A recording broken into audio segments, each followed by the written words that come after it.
Hello! Hi అండి. నమస్తే.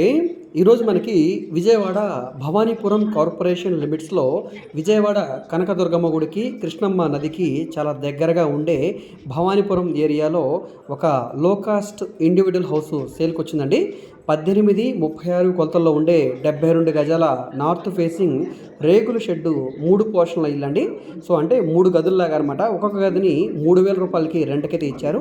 So, మొత్తంగా రూ. 9000 నెలకి రెంట్ కూడా వస్తుందండి. సో, ఈ ప్రాపర్టీ ఇప్పుడు మనకి ల్యాండ్ కాస్ట్ కింద రూ. 32,00,000 అయితే చెప్తున్నారండి. రేట్ ఏమి ఫైనల్ కాదు. అలాగని పెద్దగా వేరియేషన్ కూడా ఉండదనమాట. సో, మన సొరంగం నుంచి గొల్లపూడి వై జంక్షన్ అది కూడా వెళ్ళే చేస్తారా మేడం గారు? 200 ఫీట్ బైపాస్ రోడ్ నుంచి చాలా దగ్గరగా ఉండే ఊర్మిళ నగర్ ఏరియాలో సేల్‌కొచ్చిన హౌస్ అనమాట. ఇది డైరెక్ట్ ఓనర్ సేల్ ప్రాపర్టీ అండి. సో, ఎవరైతే భవానీపురం కార్పొరేషన్‌లో లో కాస్ట్‌లో హౌస్ కోసం చూస్తున్నారో వాళ్ళు తప్పకుండా ఒకసారి ఈ ప్రాపర్టీని చూసి తీసుకోవడానికి ట్రై చేయండి. ఈ ప్రాపర్టీ మీకు నచ్చితే మా కాంటాక్ట్ నంబర్‌ని సంప్రదించండి. ఓకే. Thank you.